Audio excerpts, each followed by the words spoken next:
আসসালামু আলাইকুম। আশা করি সবাই ভালো আছি। তো আমরা হচ্ছে রসায়ন প্রথম পত্র অধ্যায় ২ গুণগত রসায়নের দ্রাব্যতা পার্টটা কভার করতেছিলাম। অলরেডি আমরা ৩ টা পার্ট কভার করে ফেলছি। সো আজকে হচ্ছে আমরা পার্ট 4 দেখব। অ্যান্ড পার্ট 4 অনেক বেশি ইম্পর্টেন্ট, কারণ বোর্ড পরীক্ষায় পার্ট 4 থেকে অনেক বেশি প্রশ্ন তুমি পাবা। মানে অদক্ষেপ পড়বে কি পড়বে না, তারপর ২টা দ্রবণকে মিশাবা, সেখানে দ্রবণের প্রকৃতি কীরকম হবে, এই টাইপের কিছু প্রবলেম আমরা ফেস করব। এবং এইগুলো আমরা আনসার করব হচ্ছে কেআইপি এবং কেএসপি, মানে আয়নিক গুণফল এবং দ্রাব্যতা গুণফল, এই দুইটা টার্মিনোলজি দিয়ে। সো আমরা চলো শুরু করি এই জায়গাটায়। তো আমাদের আজকের ক্লাসের একদম শুরুর কন্টেন্ট হচ্ছে দ্রাব্যতা এবং আয়নিক গুণফল। আচ্ছা, সো আমরা একটা দ্রাব্যতা গুণফল এই জিনিসটা কখন বলি আর আয়নিক গুণফল কখন বলি সেই জিনিসটা একটু তোমার সাথে শেয়ার করি। সো আমি দ্রাব্যতা গুণফল আগে বলি। এটা অবশ্যই যেহেতু দ্রাব্যতা গুণফল, তাহলে দ্রাব্যতার সাথে কানেক্টেড, তাহলে অবশ্যই সেখানে তাপমাত্রা ধ্রুবক থাকতে হবে। আর একটা কথা একটু খেয়াল রাখবা, এটা অবশ্যই স্বল্প দ্রবণীয় লবণ হইতে হবে, কারণ দ্রাব্যতা গুণফল একটা নির্দিষ্ট তাপমাত্রা একটা ধ্রুব রাশি। কথাটা ভালো করে শুনো, দ্রাব্যতা গুণফল একটা নির্দিষ্ট তাপমাত্রা একটা ধ্রুব রাশি, এবং দ্রাব্যতা গুণফল এক প্রকার সাম্য ধ্রুবক। এবার তুমি একটু এটার সাথে মিলাও, দ্রাব্যতা গুণফল এক প্রকার সাম্য ধ্রুবক। তার মানে সাম্য ধ্রুবক তখনই আসে যখন বিক্রিয়াটা সাম্য অবস্থায় থাকে। তার মানে সাম্য অবস্থা তখনই হয় যখন বিক্রিয়াটা উভমুখী হয়। তার মানে এই জায়গাটায় আমরা যদি এখানে তীব্র দ্রবণীয় নেই, তাহলে সেটা কিন্তু উভমুখী আসবে না। এই জন্যই কিন্তু আমরা এখানে স্বল্প দ্রবণীয় লবণ নেই। আচ্ছা, লবণের এই যে এখানে একটু খেয়াল করো, সম্পৃক্ত দ্রবণের, তার মানে আমরা যখন দ্রাব্যতা গুণফল বলতেছি তখনও সেটা সম্পৃক্ত দ্রবণের জন্য চলে আসতেছে। ১ মোল দ্রব হতে যে সকল আয়ন পাওয়া যায়, ১ মোল দ্রব হতে যে সকল আয়ন পাওয়া যাচ্ছে, তাদের ঘাত সমন্বিত প্রত্যেকের ঘনমাত্রার গুণফল সর্বদা ধ্রুবক। এই ধ্রুবককে ওই তাপমাত্রায় লবণটির দ্রাব্যতা গুণফল বলতেছে। আমি দেখাচ্ছি, টেনশন নিও না, প্যারা খাও না। আর এখানে একটা কথা আছে, দ্রাব্যতা গুণফল হলো লবণের সর্বোচ্চ আয়নিক গুণফল। এই কথাটা বুঝাই, সেটা হচ্ছে দ্রবণের ভিতরে তুমি যখন একটা স্বল্প দ্রবণীয় দ্রবকে অ্যাড করবা, সেটা তো আয়নিত হবে, তাই না? তাহলে আয়নগুলার যে ঘনমাত্রাগুলো থাকবে, সেই ঘনমাত্রাগুলার গুণফল বের করব। সহজ ভাষায় প্রত্যেকটা আয়নের ইন্ডিভিজুয়াল ঘনমাত্রা বের করব, তাদের সবারকে গুণ করব। হ্যাঁ, এখন দ্রবণটা যদি সম্পৃক্ত দ্রবণ হয়, তাহলে এই ঘনমাত্রার গুণফলটাকে আমরা বলি দ্রাব্যতা গুণফল। এবার দ্রবণটা যদি সম্পৃক্ত না হয়, তাহলে এই ঘনমাত্রার গুণফলটা তখন হয়ে যায় আয়নিক গুণফল। মানে যদি তুমি সাম আপ করো দুইটা কথার মধ্যে, দুই ক্ষেত্রে আমরা বেসিক্যালি ঘনমাত্রার গুণফল বের করবো। ম্যাথ করার সময় তুমি বুঝতে পারবা, দুই ক্ষেত্রে আমরা ঘনমাত্রার গুণফলই বের করব। বাট একটা জায়গায় খেয়াল রাখতে হবে, যখন ঘনমাত্রার গুণফলটা আমার সম্পৃক্ত দ্রবণের জন্য থাকবে, তখন ওই গুণফলটাকে আমরা বলবো দ্রাব্যতা গুণফল। আর যে কোনো কন্ডিশনে যখন বের করি, সেটা হচ্ছে আয়নিক গুণফল। এবার একটু খেয়াল করো, যদি তুমি যে কোনো অবস্থায় চিন্তা করো, তুমি ঘনমাত্রাগুলোর গুণফল বের করলা, এবার এই ঘনমাত্রার গুণফলটা যদি সম্পৃক্ত অবস্থায় যা আছে তার সমান হয়ে যায়, তাহলে ওই আয়নিক গুণফলটাই বেসিক্যালি দ্রাব্যতা গুণফল হয়ে যাবে। অনেক মারপ্যাচ লাগতেছে কথায়, আমরা একটু বুঝার চেষ্টা। আচ্ছা, সংখ্যাগুলো আরেকটু বলে ফেলি। কোনো লবণের দ্রবণে উৎপন্ন ক্যাটায়ন ও অ্যানায়নের উপযুক্ত ঘানসহ, এখানেও খেয়াল করো, এই দেখো ভাইয়ারা একটু খেয়াল করো, এখানেও কিন্তু আমরা ঘনমাত্রারই গুণফল করতেছি, এখানেও কিন্তু আমরা ঘনমাত্রার গুণফল করতেছি। বাট এইখানে আমরা এটা বলতেছি ধ্রুব রাশি, এটা কিন্তু আমরা ধ্রুব রাশি বলতেছি না, কারণ এটা চেঞ্জ হতে পারে। এটা অসম্পৃক্ত দ্রবণের জন্য একরকম, সম্পৃক্ত দ্রবণের জন্য একরকম, অতিপৃক্ত দ্রবণের জন্য কিন্তু আবার আর এক রকম। সো এটা চেঞ্জ হতে পারে। সো আপাতত বুঝতে একটু কষ্ট হচ্ছে, আমি আবারও বলতেছি, জানি। আপাতত তুমি এটা মনে রাখো, দ্রাব্যতা গুণফল সম্পৃক্ত দ্রবণের জন্য খাটে, আয়নিক গুণফল যে কোনো দ্রবণের জন্য খাটে, এটা একটু মাথায় রাখো। এবার আমি তোমাদের সাথে পুরো জিনিসটা একটু ডিল করি এবং বোঝানোর চেষ্টা করি আমি এখানে কি বলতেছিলাম। আমি সংজ্ঞাটা ফার্স্টে বললাম, ওকে। এই জায়গায় তোমাদের সাথে একটু ডিল করি, সেটা হচ্ছে ফার্স্ট অফ অল যে জিনিসটা দেখতে হবে, দ্রাব্যতা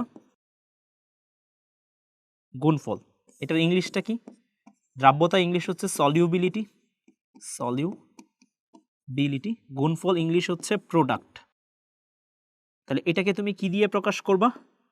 ক্যাপিটাল কে, তারপর হচ্ছে এসপি। এসপি দিয়ে কি বোঝায়? হোপসো বুঝছো, সলিউবিলিটি, প্রোডাক্ট। এটা সম্পর্কে কি কি আইডিয়া দিছি? এটা একটা সাম্য ধ্রুবক, এটা একটা কি ধ্রুবক? সাম্য ধ্রুবক। আচ্ছা, এখন তোমার মাথায় একটা প্রশ্ন আসছে, ভাই আমি তো মাত্র ফার্স্ট ইয়ারে পড়ি, আমি তো সাম্য ধ্রুবক চিনি না। সাম্য ধ্রুবক কি? সাম্য ধ্রুবক হচ্ছে, তুমি যদি একটা বিক্রিয়াকে চিন্তা করো, একটা বিক্রিয়া, উভমুখী বিক্রিয়া, ওই বিক্রিয়াটা যখন সাম্যাবস্থায় যায়, সাম্যাবস্থায় যাওয়ার পরে তোমরা মনে করে দেখো, গ্রাফ আঁকছিলা, বিক্রিয়কের পরিমাণ কমতে থাকে, উৎপাদের পরিমাণ বাড়তে থাকে। তারপর এরকম একটা গ্রাফ ছিল, পড়ছিলা মনে করে দেখো 9-10 পড়ছিলা। গ্রাফটা কিন্তু যখন সাম্যাবস্থায় যায় তখন এক্স অক্ষের সমান্তরাল হয়ে যায়, এক্স অক্ষের সমান্তরাল হয়ে যায়, মানে তার আর কোনো চেঞ্জ হয় না। মানে একটা বিক্রিয়া সাম্যাবস্থায় যাওয়ার পরে তুমি যদি উৎপাদ এর ঘনমাত্রা ডিভাইডেড বাই বিক্রিয়কের ঘনমাত্রা বের করো সাম্যাবস্থায় যাওয়ার পরে, এটা কিন্তু আর চেঞ্জ হয় না। মানে জিনিসটা তুমি এইভাবে চিন্তা করতে পারো, এইভাবে আমি তোমাকে একটু বুঝাই। ধরো এখানে একটা বিক্রিয়া আমি এইভাবে নিলাম, এরকম একটা উভমুখী বিক্রিয়া নিলাম, এখানে t = 0, ধরো এটা আছে 100, এটা আছে 0। এবার t তুমি যদি এখানে 1 মিনিট নেও, কিছুক্ষণ পর বিক্রিয়ক তো ভাঙবে এবং উৎপাদ তৈরি হবে। ধরো বিক্রিয়ক ভেঙে তৈরি হলো 20, তাহলে উৎপাদ কত আছে 80। এবার t তুমি 2 মিনিট পরে দেখলা, এখানে দেখলা 80 আছে 20ই আছে। t তুমি 10 মিনিট পরে দেখলা, এখানে সেমই আছে 80 আছে 20 আছে। মানে এই অ্যামাউন্টটা আর চেঞ্জ হচ্ছে না, এখানেও এই অ্যামাউন্টটা আর চেঞ্জ হচ্ছে না, এখানেও এই অ্যামাউন্টটা আর চেঞ্জ হচ্ছে না। মানে কি খেয়াল করো, একদম শুরুতে বিক্রিয়ক অনেক ছিল 100 পরিমাণ, উৎপাদ ছিলই না। এবার সময় যত যাচ্ছে বিক্রিয়ক কমতেছে, একটা নির্দিষ্ট সময় পরে 1 মিনিট পরে দেখো বিক্রিয়ক কমে গেছে এবং উৎপাদ বেড়ে গেছে, 0 থেকে 20 হয়ে গেছে। এবং এই তুমি 2 মিনিট পরে যখন আইসা দেখছো এটা আর চেঞ্জ হচ্ছে না, তাহলে বিক্রিয়াটা সাম্যাবস্থায় গেছে কখন? তোমার যদি জিজ্ঞেস করি, আমি একটা ছোট্ট অ্যানালাইসিস করছি, বিক্রিয়াটা এইখানে সাম্যাবস্থায় গেছে, এই যে এইখানে, কারণ এখান থেকে আর চেঞ্জ হচ্ছে না, তাহলে এখানে সে সাম্যাবস্থায় গেছে। এখন তুমি এই অবস্থায় তুমি যদি উৎপাদের ঘনমাত্রা আর বিক্রিয়কের ঘনমাত্রা বের করো সাম্যাবস্থায় যাওয়ার পরে, ঘনমাত্রাকে থার্ড ব্র্যাকেট দিয়ে প্রকাশ করে ভাইয়া, হ্যাঁ ঘনমাত্রাকে থার্ড ব্র্যাকেট দিয়ে প্রকাশ করে। এবার সাম্যাবস্থায় যাওয়ার পরে যদি উৎপাদ ভাই বিক্রিয়কের ঘনমাত্রার মান বের করো সাম্যাবস্থায় যাওয়ার পর থেকে, দেখো এখানে কত আসবে 20/80, এখানে 20/80, এখানে 20/80। এই মানটা কি চেঞ্জ হবে আর কখনো? উত্তর হচ্ছে না। এটা কি আমরা বলি সাম্য ধ্রুবক। মানে সাম্যাবস্থায় যাওয়ার পরে কোনো একটা বিক্রিয়া তুমি যদি উৎপাদের ঘনমাত্রা ডিভাইডেড বাই বিক্রিয়কের ঘনমাত্রাটা অনুপাত বের করো, এই অনুপাতটা একটা ধ্রুব রাশি হয়, এই ধ্রুব রাশিটাকেই বলতেছি আমরা সাম্য ধ্রুবক। এখানে যে সলিউবিলিটি প্রোডাক্ট বা কেএসপি বলতেছি, এটাও একটা সাম্য ধ্রুবক। আচ্ছা, এটা কি ডিপেন্ড করে? এটা কার উপর ডিপেন্ড করে? টেম্পারেচার ডিপেন্ডেন্ট, টেম্পারেচার ডিপেন্ডেন্ট, মানে তাপমাত্রা চেঞ্জ হলে এটা চেঞ্জ হইতে পারে। এটা কোন দ্রবণের জন্য অ্যাপ্লিকেবল?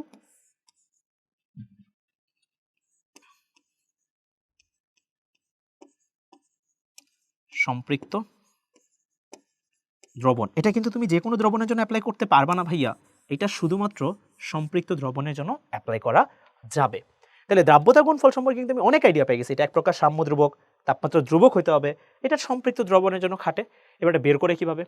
বের করে হচ্ছে তুমি যে কোনো একটা দ্রবণ, স্বল্প দ্রবণে, যেহেতু সাম্য ধ্রুবক তাহলে উভমুখী বিক্রিয়া হইতে হবে। আচ্ছা, আরেকটু বলে রাখি, এটা স্বল্প দ্রবণীয় লবণের জন্য খাটে, স্বল্প দ্রবণীয় লবণ এটার জন্য খাটে। যে কোনো লবণের জন্য তুমি নিতে পারবা না, এটা হচ্ছে শুধুমাত্র স্বল্প দ্রবণীয় লবণের জন্যই তুমি অ্যাপ্লাই করতে পারবা, যে কোনো দ্রবণের জন্য কিন্তু এটা অ্যাপ্লাই করতে পারবা না, এটা খেয়াল রাখতে হবে। ওকে, তো এইবার আমি যদি এখানে জিনিসটাকে তোমাদের সাথে এবার শেয়ার করি, ধরো আমি এই জায়গাটায় সিলভার ক্লোরাইড নিলাম, এটাকে আয়নিত করলাম, ধরতেছি এটা স্বল্প দ্রবণীয় লবণ, তাহলে এটা কিভাবে আয়নিত হবে? Ag plus plus Cl minus, এইভাবে আয়নিত হবে। হ্যাঁ ভাইয়া, এটা এইভাবে আয়নিত হবে, Ag প্লাস আর Cl মাইনাস। এবার এইখানে আমি সিলভার প্লাস, এটার ঘনমাত্রা কি হবে? তুমি বলবা এটার ঘনমাত্রা হবে সিলভার প্লাস, স্বাভাবিকভাবেই। আর এটার ঘনমাত্রা কি হবে? এটার ঘনমাত্রা হবে Cl মাইনাস। এবার আমি এই দুটা ঘনমাত্রার যে গুণফলটা বের করতেছি, এই গুণফলটাকেই আমরা বলতেছি সাম্য ধ্রুবকের মতো একটা গুণফল, যেটা ধ্রুব রাশি, এটাকে বলতেছি দ্রাব্যতা গুণফল। তাহলে কি করলাম? একটা দ্রবণকে আয়নিত করলাম, যে আয়নগুলা পাইলাম সেই আয়নগুলার ঘনমাত্রা আকারে গুণ করার পর যেই গুণফলটা পাইলাম সেই গুণফলটাকে আমরা বলতেছি দ্রাব্যতা গুণফল। আবার বলতেছি দ্রাব্যতা গুণফল। আবার কথাটা শুনো, একটা দ্রবণকে মানে স্বল্প দ্রবণীয় লবণকে আয়নিত করছো, যে আয়নগুলা পাইছো সেই আয়নগুলার ঘনমাত্রার যে গুণফল সেটাই আমার দ্রাব্যতার গুণফল। এবং এখানে টেম্পারেচার কনস্ট্যান্ট থাকবে, এটা সম্পৃক্ত দ্রবণের জন্য খাটবে, স্বল্প দ্রবণীয় লবণের জন্য খাটবে, ওই জিনিসগুলো তো বলেই নিছি, এবং এটা একটা সাম্য ধ্রুবকও হবে। আচ্ছা, এবার এখানে কথা হচ্ছে ভাইয়া আমি তো এটা খুব সহজে বুঝলাম যে আয়নগুলা নিছেন সেই আয়নগুলার ঘনমাত্রার গুণফল করে ফেলছেন। এবার যদি এরকম হইতো জিনিসটা, ধরো আমি এরকম দিলাম, ধরো ক্যালসিয়াম ক্লোরাইড, এটা এবার আয়নিত হলে কি হইতো? তাহলে এখানে তুমি বলবা ক্যালসিয়াম ক্লোরাইড, এটা আয়নিত হইলে, এটা তো খুবই সহজ হিসাব, এটা আয়নিত হইলে হবে calcium 2 plus plus 2Cl minus. তাহলে এইবার এখানে কেএসপিটা কত হইতো? আপনি তো বলছেন ঘনমাত্রার গুণফল, হ্যাঁ ঘনমাত্রার গুণফলই দিব। তাহলে এখানে দিব ক্যালসিয়াম 2 প্লাস Cl মাইনাস, এবার কয়টা আছে? তুমি বলবা Cl মাইনাস আছে দুইটা, তাহলে দুইটা দিব। তাহলে Cl minus into Cl minus, তাহলে এখানে কি দিব? তাহলে এখানে লিখব calcium 2 plus into Cl minus, কয়টা আছে? দুইটা, তাহলে এটা দিব হোল স্কোয়ার।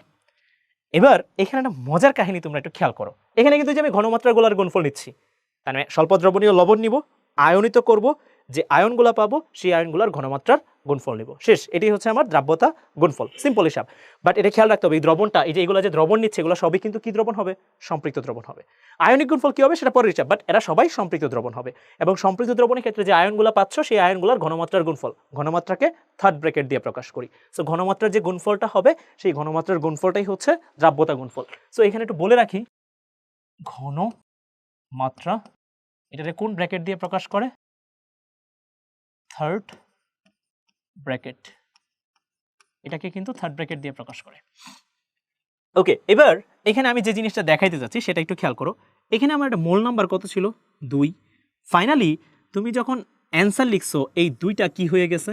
পাওয়ার হয়ে গেছে। তাহলে তোমার কাছে আমার প্রশ্ন হচ্ছে, এখানে যদি 3 থাকতো তাহলে কি হয়ে যেত? পাওয়ার হয়ে যেত 3, মানে কিউব হয়ে যেত। এখানে যদি 4 থাকতো পাওয়ার হয়ে যেত 4, এখানে যদি 5 থাকতো পাওয়ার হয়ে যেত 4, 5। মানে জিনিসটা হচ্ছে মূল সংখ্যা সবসময় পাওয়ার হয়ে যাবে। মানে আমি তোমার যদি বোঝানোর চেষ্টা করি, সবসময় মূল সংখ্যা পাওয়ার হয়ে যাবে, এটা মনে রাখবা। ধরো আমি এরকম দিলাম ফেরিক হাইড্রোক্সাইড, তাহলে তুমি এটাকে আয়নিত করবা, তুমি বলবা এটা কি হবে? তুমি বলবা Fe3+ হবে প্লাস এখানে 3OH মাইনাস হবে। তাহলে এবার এটার কেএসপি কি হবে? তুমি খুব সাবধানে যদি চিন্তা ভাবনা করো তুমি কিন্তু বলতে পারবা। কি বলবা? এইটার কেএসপি হবে Fe3+ গুণ, এবার মূল সংখ্যা কত আছে? এটার মূল সংখ্যা কত ছিল ভেড়া? এটার মূল সংখ্যা ছিল কিন্তু 1, এই জন্য পাওয়ার কত হয়েছে? 1। এখানে মূল সংখ্যা কত আছে? 1, এই জন্য পাওয়ার কত হয়েছে? 1। এখানে মূল সংখ্যা আছে 1, এখানেও পাওয়ার হয়েছে 1, 1 দিতে হয় না। এখানে মূল সংখ্যা আছে 1, এখানেও পাওয়ার হয়েছে 1, দিতে হয় না। এইখানে ক্লোরিনে ছিল 2, পাওয়ার হয়ে গেছে 2। এইবার এখানে যদি লিখি তাহলে কি লিখবো? OH minus cube. কেমনে আসছে? ওই যে বলছিলাম দুইবার, যখন এটা 3বার OH মাইনাস লেখার থেকে OH মাইনাস কিউব লেখাটা আমার জন্য বেশি ইজিয়ার না, স্বাভাবিকভাবেই তাহলে এটা হয়ে যাবে। এই তো। সো মোটামুটি কিন্তু আমি ধরতে পারতেছি যে কেএসপি কেমনে লিখতে হয়, যে আয়নিত করব, যে আয়নগুলা পাবো সেই আয়নগুলার ঘনমাত্রার গুণফল। ওকে, ধরো এবার আমি এরকম লিখলাম Al2O3, এটাকে যদি আয়নিত করি তাহলে কি পাবো? তাহলে 2Al3+ plus 3O2 minus.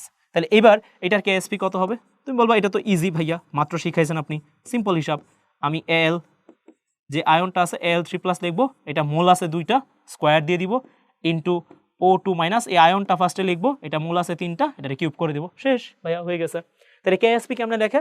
KSP লেখে হচ্ছে স্বল্প দ্রবণীয় লবণ নিব, সেটাকে আয়নিত করব, যে আয়নগুলো পাবো সেই আয়নগুলোর ঘনমাত্রার গুণফলই হচ্ছে দ্রাব্যতা গুণফল, মনে রাখবা।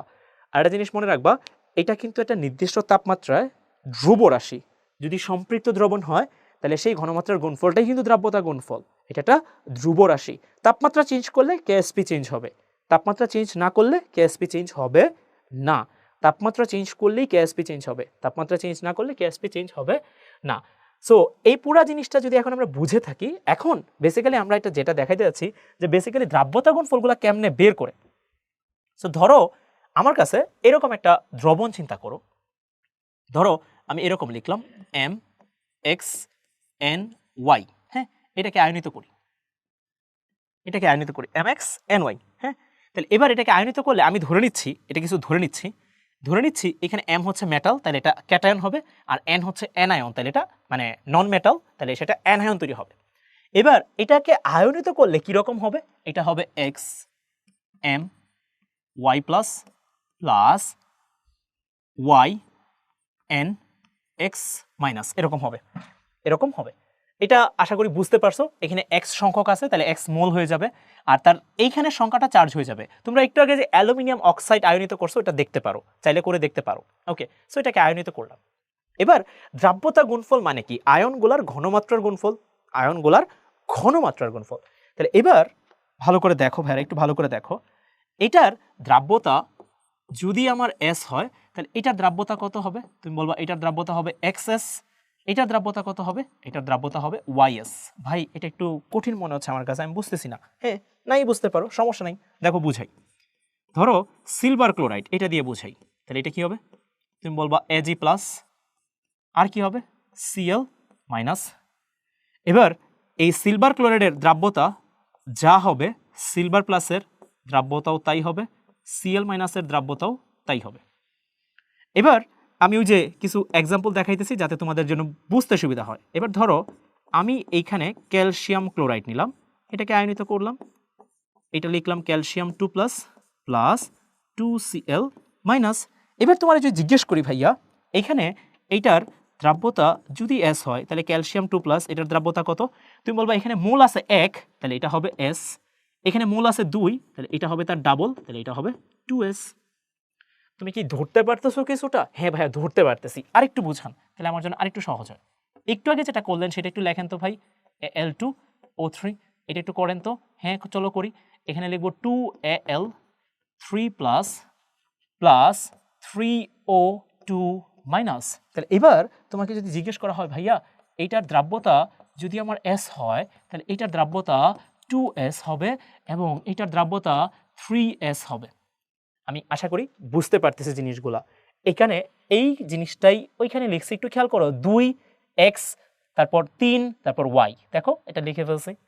এবার খেয়াল করো, তুমি এটা জানো দ্রাব্যতা মানেই হচ্ছে ঘনমাত্রা, দ্রাব্যতা মানেই হচ্ছে ঘনমাত্রা, কারণ আমরা তো এখানে সম্পৃক্ত দ্রবণ নিয়ে কাজ করতেছি। এটা কখন হবে? সেটা অবশ্যই সম্পৃক্ত দ্রবণের জন্য হবে। এখন আমরা যেহেতু দ্রাব্যতা গুণফল বের করতেছি, সেটা অবশ্যই কি হবে? সম্পৃক্ত দ্রবণই তো হবে। যেহেতু আমরা এখানে দ্রাব্যতা গুণফল বের করতেছি, সেটা অবশ্যই সম্পৃক্ত দ্রবণের জন্যই হবে, তাহলে এটা সম্পৃক্ত দ্রবণের জন্য। তাহলে এইখানে এই যে দ্রবণটা তুমি লিখছো, এটার কেএসপি কত হবে? সিম্পল হিসাব, তুমি বলবা এম, একটু আগে শিখেছি এগুলা, এম ওয়াই প্লাস তার মূল সংখ্যা হচ্ছে এক্স, সেটা পাওয়ার হয়ে যাবে, ইন্টু এন এক্স মাইনাস এটার পাওয়ার হচ্ছে ওয়াই, কারণ মূল সংখ্যা পাওয়ার হয়ে যায়। এবার তোমরা আমাকে বলো ঘনমাত্রা মানেই কি? দ্রাব্যতা। ঘনমাত্রা মানেই কি? দ্রাব্যতা। তাহলে তার দ্রাব্যতা হচ্ছে কি? X S. তাহলে ঘনমাত্রা মানেই কি? দ্রাব্যতা।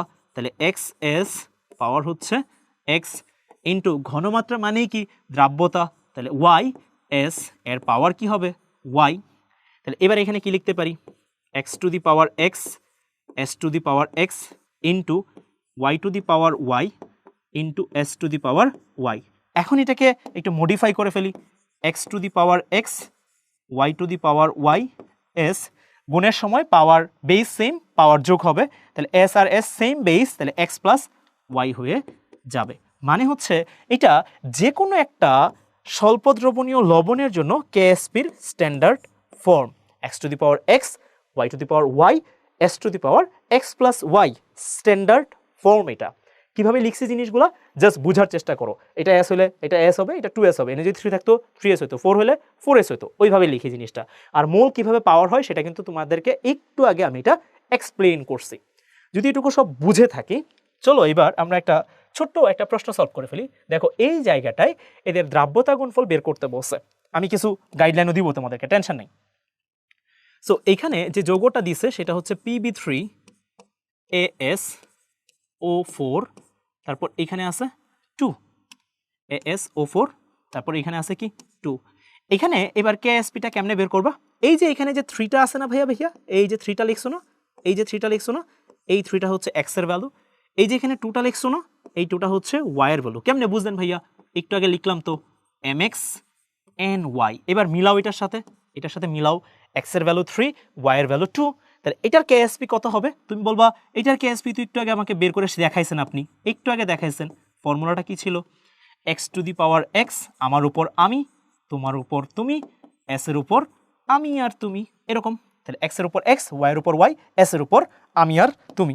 ওকে, সো এবার করে ফেলি চলো। তাহলে এটার কেএসপি কত হবে? এক্স এর পাওয়ার এক্স, তাহলে 3 এর পাওয়ার 3, 2 এর পাওয়ার 2, এস এর পাওয়ার 3 প্লাস 2, তাহলে অ্যান্সার কত হবে?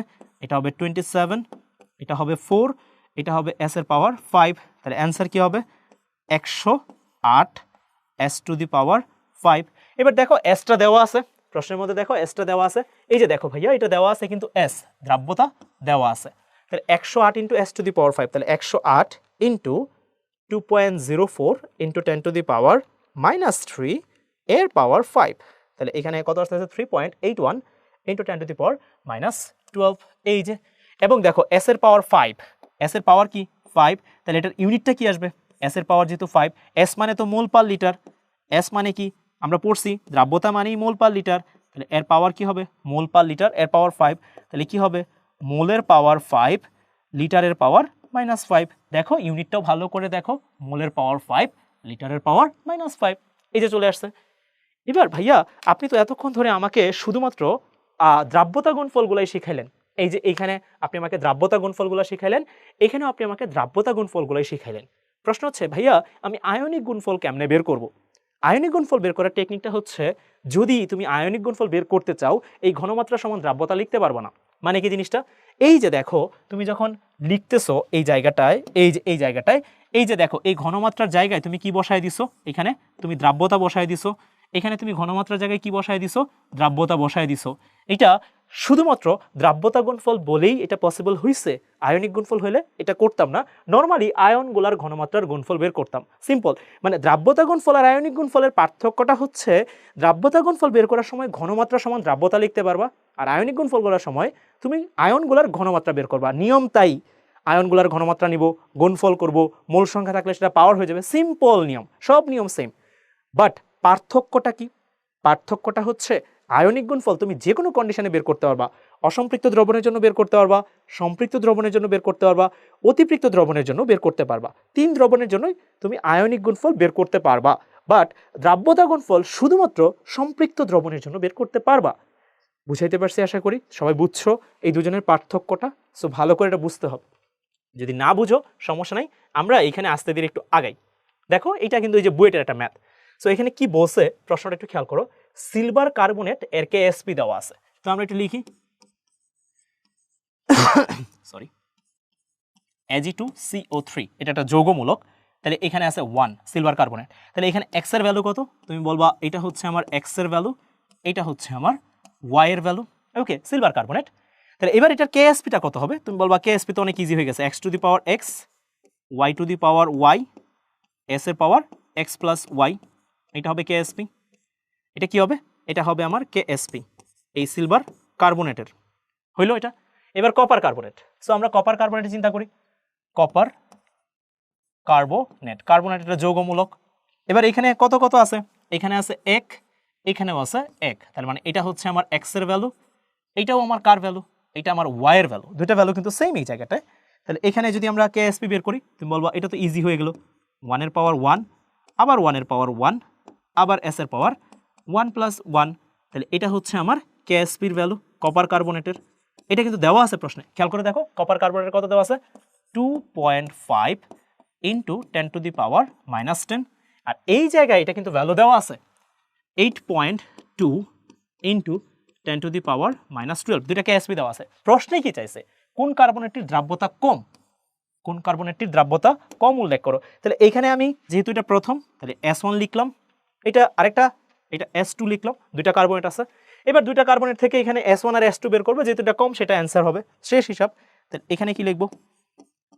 4S1 cube equal 8.2 into 10 to the power -12, তাহলে এইখানে S1 ইকুয়াল, এটাকে যদি ক্যালকুলেশন করি কিভাবে করব, তাহলে ফার্স্টে 4 দিয়ে ভাগ করব, তারপর পাওয়ার দিব 1/3, তাহলে 8.2 ইন্টু 10 টু দি পাওয়ার -12 ভাগ দিব 4, এর পাওয়ার দিব এবার 1/3, কারণ কিউব আছে, তাহলে ওই পাশে গেলে 1/3 হয়ে যাবে। তাহলে এবার এখানে S1 আসতেছে 1.27, আমি যদি ভুল না করি। আচ্ছা একটা কথা একটু বলে রাখি ছোট্ট করে, ক্যালকুলেশন যদি কোথাও ভুল হয়, আমি তো এখানে করতেছি, ভুল হওয়ার কথা না ইনশাল্লাহ, বাট তাও যদি ভুল হয় জেনে রেখো যে এখানে ক্যালকুলেশনের প্রবলেম, অঙ্ক ঠিক আছে। ওকে, তাহলে বের করে ফেললাম। এবার একইভাবে আমি এইখানে এটা করে ফেলি, তাহলে এটা কি হবে? আমি তো কখনো বলতে পারবো না যে ভাই আমার ভুলই হয় না, এটা তো সম্ভব না। S2 স্কোয়ার, তাহলে এটা হচ্ছে 2.5 ইন্টু 10⁻⁻10। হ্যাঁ, ওকে, তাহলে এখানে আমরা S2 এটা যদি বের করি, এটা জাস্ট রোট ওভার করে দিব, সিম্পল হিসাব, 2.5 ইন্টু 10⁻⁻10। ওকে, সো এখানে আসতেছে 1.58 ইন্টু 10⁻⁻5। এবার কোন কার্বনেটের দ্রাব্যতা কম হবে? যেটার S ছোট, এটা 10⁻⁻4, ওইটা 10⁻⁻5, তাহলে S1 গ্রেটার দেন S2। তাহলে কোন কার্বনেটের দ্রাব্যতা কম?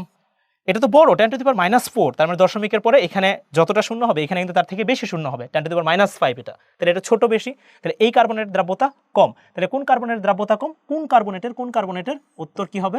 কপার কার্বোনেট, এটার দ্রাব্যতা কম। ওকে, সো এটাও ইজি, আমি আশা করি বুঝাইতে পারছি এই জিনিসটা কিভাবে কি হলো। চলো এবার এইখানে এই অঙ্কটা দেখি কি বলছে। এবার এটা বলছে 25°C তাপমাত্রায় ফেরিক হাইড্রোক্সাইডের দ্রাব্যতা গুণফল 4.5 into 10⁻⁻22 mole two the power 4 L two the power -4 gram per litre এককে এর দ্রাব্যতা নির্ণয় করো। মনে রাখবা, এটা একটু কথা মনে রাখবা, এটা কিপ ইন মাইন্ড, এটা মনে রাখবা, কিপ ইন মাইন্ড, এটা মনে রাখবা। এটা একটা স্ট্যান্ডার্ড ফরম্যাট, সেটা হচ্ছে KSP, ওই যে বলছিলাম আমার উপর আমি, তারপর তোমার উপর তুমি, তারপর হচ্ছে S এর উপর আমি আর তুমি, এটা যেটা বলছিলাম সেই কথাটার মধ্যে বা সেই ফর্মুলাটার মধ্যে এইখানে যে Sটা আছে, এই Sটা ইনপুট দিতে হয় মোল পার লিটার ইউনিটে, এটা মনে রাখবা। এইখানে Sটা ইনপুট দিতে হয় মোল পার লিটার ইউনিটে, এটা মনে রাখবা। অথবা এখান থেকে তুমি যে Sটা পাবা সেটা পাবা মোল পার লিটার ইউনিটে, দ্যাটস ইট, এটা মনে রাখলেই হচ্ছে। তাহলে ফেরিক হাইড্রোক্সাইড আমরা যদি চিন্তা করি, ফেরিক হাইড্রো অক্সাইড, তাহলে এখানে আমরা যদি দেই এই জায়গাটায়, এখানে হচ্ছে এটা 1, তাহলে এটা হচ্ছে x এর ভ্যালু, এখানে 3 আছে, এটা হচ্ছে y এর ভ্যালু, তাহলে KSP কত হবে? তুমি বলবা KSP তো এখন বুঝাই যায়, 1 এর পাওয়ার 1, 3 এর পাওয়ার 3, তাহলে 27 S টু দি পাওয়ার 4। ওকে, বুঝে গেলাম। দেওয়া আছে 4.5 ইন্টু 10 টু দি পাওয়ার -22। তাহলে এখান থেকে আমরা S এর ভ্যালুটা বের করে ফেলি, Sটা কিন্তু আসবে মোল পার লিটার এককে। তাহলে চলো করে ফেলি।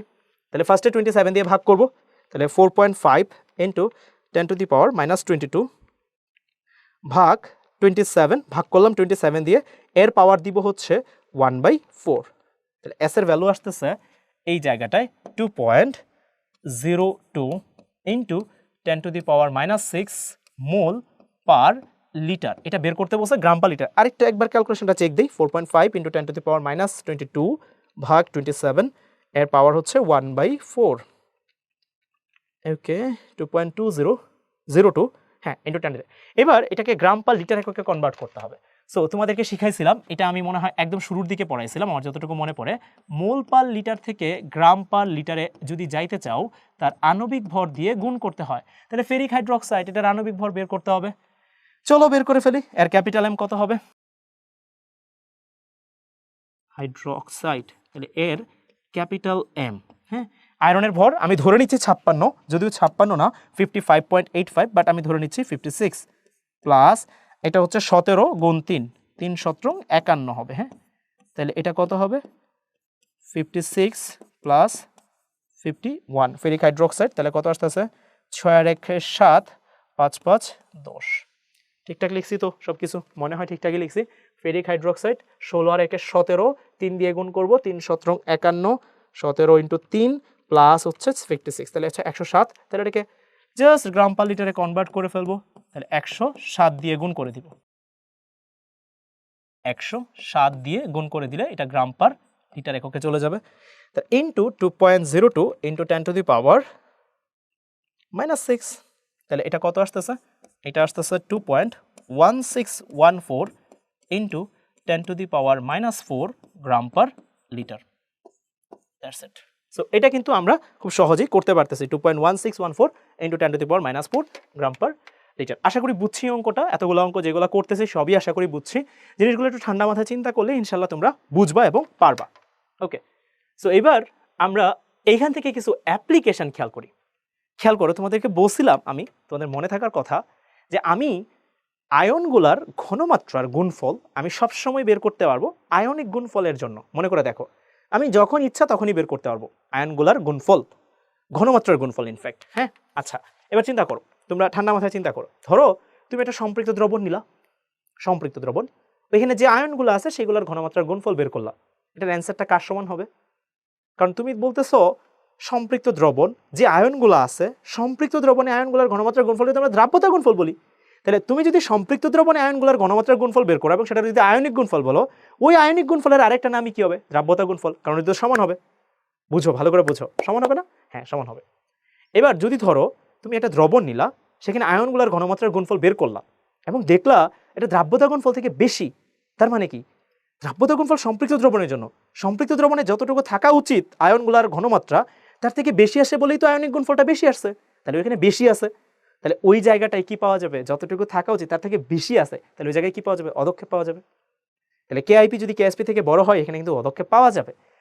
এইবার তুমি চিন্তা করো, যদি এরকম হয় কেআইপি কেএসপি থেকে কম, তাহলে আয়ন যতটুকু থাকা উচিত তার থেকে কম আছে, তাহলে কেআইপি বেসিক্যালি ইন্ডিকেট করে ওই মোমেন্টে ওই দ্রবণে কতটুকু আয়ন উপস্থিত আছে এস কনসেন্ট্রেশন, মানে ঘনমাত্রা ফরম্যাটে কতটুকু উপস্থিত আছে, এটা কেআইপি বলে। সো চলো আমরা একটু দেখি জিনিসটা, আমরা এখানে দেখি এই জিনিসটা এখানে বলছে, খেয়াল করে দেখো, যদি আমার কেআইপি আর কেএসপি এটা সমান হয়, তাহলে দ্রবণটা কি হবে? সম্পৃক্ত। মানে কি জিনিসটা? জিনিসটা হচ্ছে যে যতটুকু থাকা উচিত ঠিক ততটুকুই আছে। যদি কেআইপি কেএসপি থেকে বড় হয়, তার মানে তার থেকে বেশি আছে, তাহলে এইখানে কি হবে? অদক্ষেপ পাওয়া যাবে। যদি কেআইপি কেএসপি থেকে ছোট হয়, তাহলে কি হবে? সেখানে অসম্পৃক্ত হবে, কারণ তার থেকে কম আছে। দ্যাটস ইট, এইটাই এখানে বলছে। এই তিনটা অ্যাপ্লিকেশন দিয়ে আমরা কিন্তু দ্রবণের প্রকৃতি ডিফাইন করতে পারবো, দ্রবণে অদক্ষেপ পাবো কি পাবো না সেটাও ডিফাইন করতে পারবো। মনে রাখবা, অদক্ষেপ পাওয়ার শর্ত হচ্ছে, অদক্ষেপ পাওয়ার শর্ত হচ্ছে, আমি শুধু অদক্ষেপটা লিখতেছি, কে আইপি, একটা মনে রাখবা, কে আইপি গ্রেটার দেন কে এসপি, মানে আয়নিক গুণফলটা কে এসপি থেকে বড় হবে। সো চলো আমরা এই প্রবলেমটা একটু করি। দেখো কি বলা হইতেছে, আমরা জানি কি কে আইপি যদি কে এসপি থেকে বড় হয় তাহলে কিন্তু অদক্ষেপ পড়বে, আর যদি কে আইপি কে এসপি থেকে ছোট হয় তাহলে কিন্তু অদক্ষেপ পড়ে না, সেটা অসম্পৃক্ত দ্রবণ হয়। একটু আগে আমরা পড়ছিলাম যে একটা সিনারিও দেখছিলাম যে যদি কে আইপির মান কে এসপি থেকে বড় হয় তাহলেই কেবল অদক্ষেপ পড়ে। এবার এখানে খেয়াল করো কি করা হয়েছে, ক্যালসিয়াম ক্লোরাইড একটা দ্রবণ নিছে, ক্যালসিয়াম ক্লোরাইড দ্রবণ এটা নেওয়া হয়েছে। ওকে, এটার আয়তন কতটুকু? এটার আয়তন হচ্ছে, ঘনমাত্রাটাকে লিখি 6.02 ইন্টু 10⁻³ মোলার। এটার আয়তন কতটুকু? আয়তন হচ্ছে 50 মিলিলিটার। ওকে, এবার এর সাথে আরেকটা দ্রবণ এখানে নিছি আমরা, এই দ্রবণটা হচ্ছে সোডিয়াম ফ্লোরাইডের, সোডিয়াম ফ্লোরাইড। এবার সোডিয়াম ফ্লোরাইড কতটুকু নিছো? এখানে এটার ভিতরে এটা আছে, কতটুকু আছে এখানে? এটা আছে 30 মিলিলিটার, এর ঘনমাত্রা হচ্ছে 0.04 মোলার। ঠিক আছে, সোডিয়াম ফ্লোরাইড দ্রবণ। সো এখানে এদের কিন্তু দেখো তাদের আয়তন দেওয়া আছে এবং তাদের ঘনমাত্রা দেওয়া আছে, তাদের আয়তন এবং ঘনমাত্রা দেওয়া আছে। সো আমরা কি জানি যে কেআইপি যদি কেএসপি থেকে বড় হয় তাহলে অদক্ষেপ পাওয়া যাবে, আর যদি কেআইপি কেএসপি থেকে ছোট হয় তাহলে অদক্ষেপ পাওয়া যাবে না। এখানে বলছে যে এই দুটাকে মিশিয়ে ফেলবো। এবার এই দুটাকে আমরা অ্যাড করে ফেলবো, এই দুটা দ্রবণকে একত্রে অ্যাড করে ফেলবো। অ্যাড করলে কারো অদক্ষেপ পাওয়া যাবে কিনা, এবার অদক্ষেপ পাওয়া যাবে কি যাবে না এটা বের করতে গেলে আমার কি লাগে? ঠান্ডা মাথায় চিন্তা করো, কেআইপি লাগে। এবার কেআইপি কার বের করব? আমি কেআইপি বের করার জন্য কম্পেয়ার করতে হবে কেএসপির সাথে। এবার যার কেএসপি দেওয়া আছে তার কেআইপি বের করবা, মনে রাখবা ঠান্ডা মাথায়, যার কেএসপি দেওয়া আছে তার কেআইপি বের করবা। দুনিয়াতে সব অঙ্কের সময় অদক্ষেপ পড়বে কি পড়বে না, যার কেএসপি দেওয়া তার কেআইপি বের করবা, ঠান্ডা মাথায়। এবার কেএসপি কার দেওয়া? তুমি বলবা ভাইয়া এখানে তো ক্যালসিয়াম ফ্লোরাইডের কেএসপি দেওয়া, তাহলে আমি কেআইপিটা কার বের করব? কেআইপি অবশ্যই তুমি বলবা আমি বের করব এটা ক্যালসিয়াম ফ্লোরাইডের, নাকি? হ্যাঁ, ক্যালসিয়াম ফ্লোরাইডের কেআইপি বের করব। এবার ক্যালসিয়াম ফ্লোরাইড এটাকে তুমি যদি আয়নিত করো তাহলে কিভাবে হবে? তুমি বলবা এটা আয়নিত হয়ে হবে ক্যালসিয়াম 2+, আর হবে ফ্লোরিন মাইনাস, এটা হবে 2টা 2F-। এবার এখানে এটার কেআইপিটা কেমনে বের করব? সিম্পল হিসাব, আয়নগুলোর ঘনমাত্রার গুণফল। তাহলে কেআইপি তুমি কি লিখবা? তুমি বলবা ক্যালসিয়াম 2+ এর ঘনমাত্রা ইন্টু ফ্লোরিন মাইনাসের ঘনমাত্রা এর হোল স্কোয়ার। এটা হচ্ছে তোমার কেআইপি বের করার ফর্মুলা। আগের মতোই ভাইয়া, তোমার কেএসপি তো অলরেডি দেওয়াই আছে। জিনিসটা কি বলছি, আমার কাছে একটা দ্রবণ আছে ক্যালসিয়াম ক্লোরাইডের, এটার মধ্যে আমি সোডিয়াম ফ্লোরাইড যোগ করছি, দুইটা পাত্র যোগ করে ফেলছি, কোনো অদক্ষেপ হবে কি হবে না এটা হচ্ছে ম্যাথ আমার করতে হবে। সো ফার্স্ট অফ অল কথা হচ্ছে যার কেএসপি দেওয়া থাকবে তার কেআইপি বের করতে হবে। সো আমি অঙ্কটাতে দেখতেছি ক্যালসিয়াম ফ্লোরাইডের কেএসপি দেওয়া আছে, মিনস আমাকে ক্যালসিয়াম ফ্লোরাইডের কেআইপি বের করতে হবে, কারণ আমি কম্পারিজন করবো কেএসপির সাথেই। সো যার কেএসপি তার কেআইপি, তো ক্যালসিয়াম ফ্লোরাইডকে ভাঙছি ক্যালসিয়াম 2+ আর 2F-, তো এটার আয়নিক গুণফল কি হবে, আয়নগুলোর ঘনমাত্রার গুণফল। তাহলে আমি এই অঙ্কটা করতে যদি চাই, এখন যদি আমি এই অঙ্কটা সলভ করতে চাই, তুমি বলবা তাইলে ভাইয়া আপনি যদি এখন কেআইপি বের করতেই চান তাহলে এদের সবার ঘনমাত্রাগুলো বের করতে হবে, তবে সেটা অবশ্যই যোগ করার পরে, সেটা অবশ্যই যোগ করার পরে। এবার খেয়াল করো, আমি যোগ করার আগে ক্যালসিয়াম 2+ এর ঘনমাত্রাগুলো একটু লিখে ফেলি। আগে ক্যালসিয়াম 2+, এটার ঘনমাত্রা কত, ঘনমাত্রাকে আমরা থার্ড ব্র্যাকেট দিই। আগে ক্যালসিয়াম 2+ এর ঘনমাত্রা কত, তুমি বলবো আগে তো দেওয়াই আছে পাত্রের মধ্যে, এই যে এইখানে ক্যালসিয়ামটা আছে, এই পাত্রে তো ক্যালসিয়ামটা আছে। আগে ঘনমাত্রা কত, আগে ঘনমাত্রা হচ্ছে 6 × 10⁻³ মোলার। একইভাবে আগে ফ্লোরিন মাইনাসের ঘনমাত্রা কত, ফ্লোরিন মাইনাস কোন পাত্রে আছে, তুমি বলবা ফ্লোরিন মাইনাস তো আছে ভাইয়া এই যে এই পাত্রে, ফ্লোরিন মাইনাস কয়টা আছে, একটা আছে, তাহলে এখানে এটার ঘনমাত্রা কত, 0.04 মোলার। এই যে হয়ে গেল ফ্লোরিন মাইনাসের ঘনমাত্রা। এইবার খেয়াল করো, তুমি আগে ক্যালসিয়াম 2+ এর ঘনমাত্রা জানো এবং একইভাবে তুমি আগে ফ্লোরিন মাইনাসের ঘনমাত্রা জানো। এবার ঠান্ডা মাথায় একটা জিনিস চিন্তা করো, তুমি যখন ক্যালসিয়াম ক্লোরাইডের পাত্রে সোডিয়াম ফ্লোরাইড যোগ করছো, ঠান্ডা মাথায় চিন্তা করো, ক্যালসিয়ামের মোল সংখ্যা ক্যালসিয়াম ক্লোরাইড পাত্রে, ক্লোরিনের মোল সংখ্যা চেঞ্জ হইতেছে যখন সোডিয়াম ফ্লোরাইডটা যোগ করতেছো। এভাবে চিন্তা করো, ধরো একটা জগ নিছো বা একটা মগ নিছো, সেখানে চিনি আছে, হ্যাঁ, তারপর তুমি বাইরে থেকে সেখানে লবণ যোগ করতেছো, লবণ সহ পানি যোগ করতেছো। তোমাকে যদি জিজ্ঞেস করি তুমি যে চিনির শরবতে লবণ পানি যোগ করতেছো, চিনির পরিমাণ কি চেঞ্জ হচ্ছে, উত্তর হচ্ছে না, পরিমাণ, চিনির পরিমাণ, হ্যাঁ দ্রবণের আয়তন বাড়তেছে, সমস্যা নাই, কারণ লবণ পানি অ্যাড করতেছো। তোমার যদি জিজ্ঞেস করি যখন লবণ যোগ করতেছো লবণের পরিমাণ কি চেঞ্জ হচ্ছে, পরিমাণ, লবণের অ্যামাউন্ট মোল চেঞ্জ হচ্ছে না। তাহলে তুমি সোডিয়াম ফ্লোরাইড যখন যোগ করতেছো, এখানে খেয়াল করো, সোডিয়াম ফ্লোরাইড যখন যোগ করতেছো এখানে কি কোথাও ক্যালসিয়াম আছে, উত্তর হচ্ছে না। এখানে দেখো ক্যালসিয়াম ক্লোরাইড, এখানে কোথাও কি সোডিয়াম ফ্লোরাইড আছে, না। তাহলে এই দুটাকে যখন যোগ করবা, ক্যালসিয়ামের মোল সংখ্যা আগে যা ছিল এই পাত্রে, যোগ করার পরেও ক্যালসিয়ামের মোল সংখ্যা সেমই থাকবে, ক্যালসিয়াম 2+। সেম ভাবে এই পাত্রে সোডিয়াম ফ্লোরাইডের মধ্যে ফ্লোরিন মাইনাস যতটুকু ছিল, যোগ করার পরেও ফ্লোরিন মাইনাস ঠিক ততটুকুই থাকবে। এটাকে বিশ্বাস হয় কথাটা, কারণ মোল সংখ্যার তো কোনো চেঞ্জ হয় নাই। এটা বুঝি আমরা, আশা করি, হ্যাঁ বুঝি। ওকে, এটা মোটামুটি আমরা ধরতে পারি। এবার আমরা এভাবে লিখি, n আগে, যেহেতু যোগ করার আগে আর পরে চেঞ্জ হয় নাই, তাহলে এখানে কি লিখবো, n পরে। এটা কার জন্য লিখলেন ভাইয়া, এটা আমি লিখলাম ক্যালসিয়াম 2+ এর জন্য, এটা আমি লিখলাম ক্যালসিয়াম 2+ এর জন্য, কারণ যোগ করার আগে আর পরে তো কোনো চেঞ্জ হয় নাই। এবার আমরা মোল সংখ্যা এই ফর্মুলাটাকে এটা একটু ব্রিফ করি। খেয়াল করো, তুমি এটা জানো S = N/V, এটা জানো। তাহলে এখান থেকে N = তুমি কি লিখতে পারো, S × V, এই ফর্মুলাটা আমরা জানি। আচ্ছা, এখন S আর V একটু পেস লাগতে পারে, আমরা এখানে তাহলে C লিখে দিই, ঘনমাত্রা। S লেখার দরকার নেই, এখানে C লিখলাম, ঘনমাত্রা।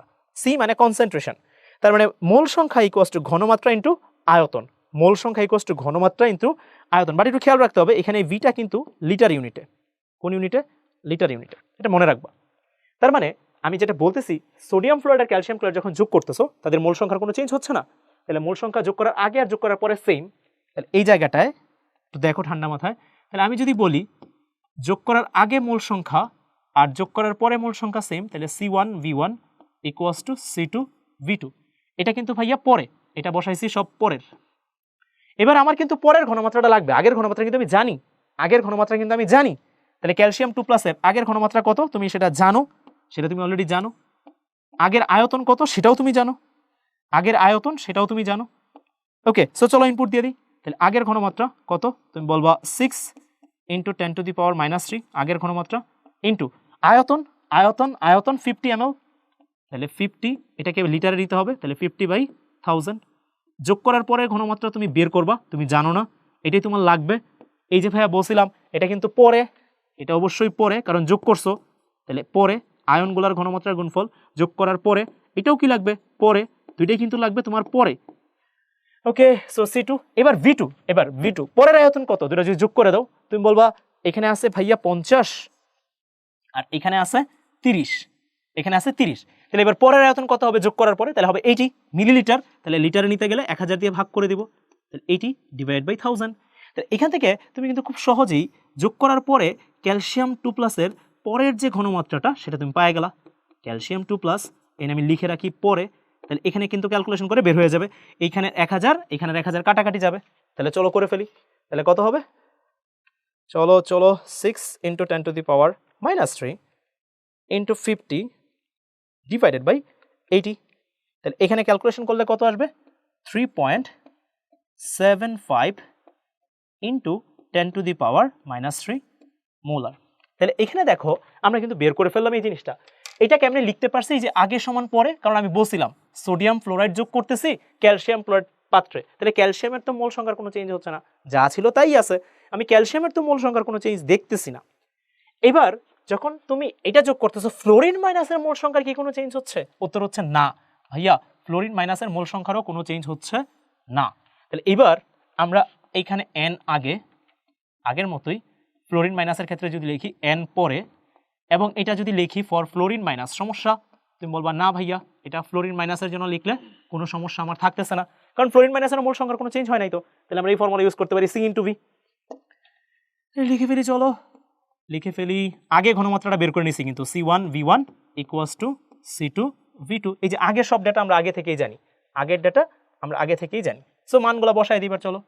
তাহলে C1 এটা কত হবে? ক্যালসিয়াম মানে ফ্লোরিনের ক্ষেত্রে C1 এটা হচ্ছে 0.04। এবার আগের আয়তন কত? এবার ফ্লোরিন মাইনাস আছে এই যে এই পাত্রে, তাহলে আগের আয়তন হচ্ছে 30 = C2 বের করব। এবার টোটাল আয়তন 80। এবার এখানে কিন্তু 1000 দিয়ে ভাগ করতে হবে, কারণ এটাকে নিতে হবে লিটারে, এখানেও 1000 দিয়ে ভাগ করতে হবে, কারণ ভলিউম নিতে হয় লিটার এককে। যদিও এইগুলা কাটাকাটি চলে যায়, বাট তুমি তাও কাটাকাটি পরে করবা, বাট আগে ভাগ করবা যাতে ভুল না হয়। তাহলে এইবার তুমি কিন্তু এইখানে ফ্লোরিন মাইনাসের পরের ঘনমাত্রাটা পাওয়া গেলা, তাহলে ফ্লোরিন মাইনাস পরে কত হবে? তাহলে তুমি বলবা 0.04 × 30 ডিভাইডেড বাই হচ্ছে আমার 80। তাহলে এখানে ক্যালকুলেশন করলে চলে আসতেছে এটা, তাহলে 0.04 × 30 ডিভাইডেড বাই 80, তাহলে এটা আসতেছে 0.15। এইবার খেয়াল করো, তুমি কিন্তু পরের সবার ঘনমাত্রা জানো, পরের ক্যালসিয়াম 2+ এর ঘনমাত্রা জানো, এবং পরের ফ্লোরিন মাইনাসের ঘনমাত্রা তুমি জানো। এইবার দেখো তুমি কিন্তু ঘনমাত্রা বের করে ফেলছো, আয়নগুলার ঘনমাত্রা বের করে ফেলছো পরে যোগ করার পরে, তাহলে এখানে ইনপুট দিয়ে দিই, তাহলে KIP বের হয়ে যাবে। তারপর আমি কম্পেয়ার করে ফেলবো KIP আর KSPর মধ্যে, যে বড় হবে, যদি বড় হয় তাহলে অদক্ষেপ পড়বে, যদি বড় না হয় অদক্ষেপ পড়বে না, সিম্পল হিসাব। তাহলে চলো বসাই দিই, এবার মানগুলো বসাই দিই। তাহলে এখানে ক্যালসিয়াম 2+ এর পরের ঘনমাত্রা দেওয়া আছে, কত পাইছি? 3.75 × 10⁻³ 3.75 × 10⁻³ ইন্টু এটা কত পাইছো? 0.015। তাহলে এটাকে ক্যালকুলেশন করলে কত আসতেছে? 0.015 ইন্টু 3.75 ইন্টু 10⁻³ এটা আসতেছে 5.625 ইন্টু 10⁻⁻5। এইবার একটু খেয়াল করো KSPটা কত দেওয়া আছে? KSPটা দেওয়া আছে 10⁻11। তার মানে দশমিকের পরে এইখানে শূন্য অনেক বেশি, কারণ এখানে তো 11 দেওয়া আছে, তার মানে কি অনেক বেশি শূন্য না? এখানে কিন্তু অনেক বেশি শূন্য হচ্ছে, এখানে কিন্তু অনেক বেশি শূন্য হবে। এবার একটা জিনিস কিন্তু আমি ছোট্ট করে ভুল করছি, কি ভুল করছি বলো তো? এই যে এটা কিন্তু স্কোয়ার ছিল, তাহলে এটাকে স্কোয়ার দিতে হবে, একটু ছোট্ট ভুল হয়েছে, এটা কারেক্ট করে দিই, এটা একটু স্কোয়ার দিতে হবে। তাহলে ভাইয়া এখানে 3.75 ইন্টু 10⁻³ ইন্টু 0.015 এটার হোল স্কোয়ার, তাহলে এখানে আসতেছে 8 সরি ওটা স্কোয়ারটা দেখি নাই আমি, মনে নাই, 8.43 ইন্টু 10⁻⁻7। তাহলে এখানে KIPটা কি হবে? KSP থেকে বড় হবে, 10⁻7 ওটা 10⁻11, তাহলে এখানে কি আসছে? KIP greater than KSP। তাহলে অদক্ষেপ কি পড়বে না পড়বে না? উত্তর হচ্ছে পড়বে, এখানে অদক্ষেপ পড়বে, এইখানে কিন্তু অদক্ষেপ পড়বে। That's it. সো এই হচ্ছে আমার এই প্রবলেমটা। সবাই কি বুঝছি এটা কিভাবে কি করছি? ফার্স্ট অফ অল এদের পরিমাণটাগুলো লিখছি, তারপর মূল সংখ্যা চেঞ্জ হবে না এটা ইউজ করছি, তারপর সবার পরের ঘনমাত্রা বের করছি, বসাই দিছে আয়নগুলোর ঘনমাত্রা, ওখানে স্কোয়ারটা করতে হবে, যেটা ভুল করছিলাম, এই ভুলটা কইরো না। ওকে, সো এন থেকে তারপর তুমি কেআইপি বের করবা, তারপর সেটা কম্পারিজন করে দেখবা কেআইপিটা বড় কিনা, যেহেতু বড় তার মানে অদক্ষেপ পড়বে। সো আমরা এটা বুঝলাম। এবার এটা একটু দেখি, এটা দেখি কি বলছে, সেম আগের মতোই। এবার সিলভার নাইট্রেট দ্রবণের সাথে সোডিয়াম সালফাইড দ্রবণের এ থেকে অদক্ষেপ পড়বে কিনা, এখানে একটু খেয়াল করো। সিলভার সালফেট এটার কেএসপি দেওয়া আছে, তাহলে কেআইপিটা কার বের করবো? সিলভার সালফাইড, সরি সালফেট না, সিলভার সালফাইড, সিলভার সালফাইডের কেএসপি দেওয়া আছে, তাহলে কেআইপিটা কার বের করবো? অবশ্যই সিলভার সালফাইডের কেআইপি বের করবো, অবশ্যই সিলভার সালফাইডের কেআইপি বের করবো। সো আমরা এখানে আমরা টেকনিক্যালি কাজ করি, তাহলে KIP of silver sulphide,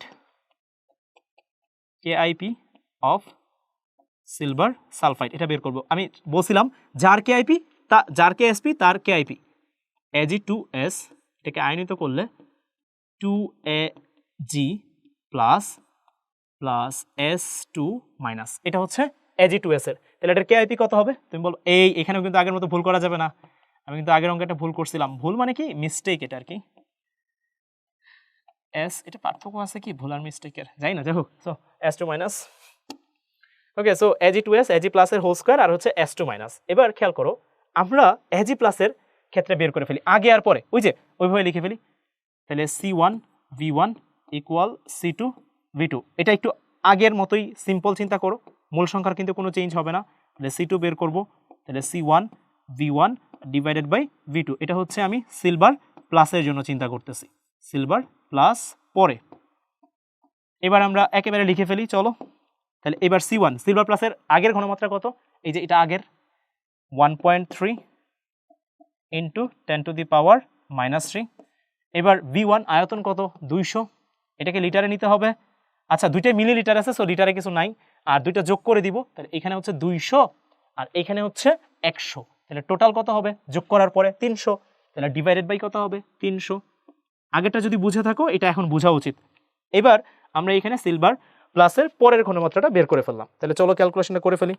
1.3 into 10 to the power -3 into 200 divided by 300, তাহলে কত আসতেছে? 8.67 ইন্টু 10 টু দি পাওয়ার -4, তাহলে সিলভার প্লাসের পরের ঘনমাত্রা ডান। এবার আমার লাগবে সালফাইড S2 মাইনাস, এটার পরের ঘনমাত্রা, এইটার পরের ঘনমাত্রা আগের মতোই সিম্পল হিসাব, C1 V1 equals to C2 V2, তুমি এখানে C2 বের করবা, মূল সংখ্যার চেঞ্জ দেওয়া হলে তুমি এই ফর্মুলা ইউজ করতে পারবা, C1 V1 divided by V2। এবার S2 মাইনাস, এই যে ভাইয়া এইখান থেকে আসছে সালফাইড, এটার প্রথম ঘনমাত্রা হচ্ছে 4.5 ইন্টু 10 টু দি পাওয়ার -5। এবারের ভলিউম কত? ভলিউম V1 হচ্ছে 100, আর V2 হচ্ছে যোগ করার পরের আয়তন, যোগ করার পর আয়তন দুটো যোগ করে দিব, 200 আর 100, এটা হচ্ছে 300। তাহলে এখানে কত আসবে? 4.5 into 10 to the power -5 into 100 divided by 300, তাহলে এখানে কত আসবে? 1.5 ইন্টু 10 টু দি পাওয়ার -5। তাহলে এটার পরের ঘনমাত্রা এবার বের করা হয়ে গেল। চলো এবার ইনপুট দিয়ে দিই জিনিসটা, চলো এবার ইনপুট দিয়ে দিই। সিলভার প্লাসেরটা জানি, সিলভার প্লাসেরটাও জানি এবং সালফাইডেরটাও জানি। সিলভার প্লাসেরটা কত? 8.67 into 10 to the power -4 into এটাটা কত? 1.5 ইন্টু 10 টু দি পাওয়ার -5। এবার কোথাও কি কোনো পাওয়ার আছে? হ্যাঁ ভাইয়া, এইটাতে পাওয়ার আছে ছোট্ট করে, এবার আর ভুল করবো না। তাহলে এটার সাথে গুণ হবে কি? 8.67 ইন্টু 10 টু দি পাওয়ার -4, এটার উপরে ছোট্ট করে আবার কি দিতে হবে? একটা পাওয়ার দিতে হবে, 8.67, হ্যাঁ ঠিক আছে। তাহলে এটা আসতেছে হচ্ছে তোমার ক্যালকুলেশন করে 1.12 ইন্টু 10 টু দি পাওয়ার -11। এবার এটা কেএসপি কত ছিল? ও মাই গড, 10 টু দি পাওয়ার -49, তার মানে দশমিকের পরে প্রায় 48টা শূন্য বা 47টা শূন্য, হ্যাঁ ওই যদি ওইটা সংখ্যা সহ ধরো, তাহলে এতগুলো শূন্য, এটা তো অনেক শূন্যের কাছাকাছি, এটা মোটামুটি বড়। তাহলে কেআইপি গ্রেটার দেন কেএসপি, এখানেও কি আসবে? KIP greater than KSP. তাহলে অদক্ষেপ কি পড়বে? উত্তর হচ্ছে অদক্ষেপ হবে, এইখানে কিন্তু অদক্ষেপ হবে, কারণ এখানে কেআইপি গ্রেটার দেন কেএসপি, তাহলে এখানে কিন্তু সিলভার সালফাইড অদক্ষিপ্ত হবে। সো আশা করি সবাই বুঝতে পারছি এটাও, এবং এই অঙ্কটাও আগের মতো আমি একটু এখানে আগের কনসেপ্টটাই জাস্ট ফার্স্ট করছি, C1 B1 equals to C2 B2 এটা দিয়ে করে অঙ্কটা করে ফেলছি। তুমি কিন্তু খুব দ্রুত এখানে এটা দেখতে পারবা। আগেরটা যদি বুঝে থাকো এটা খুবই ইজিয়ার।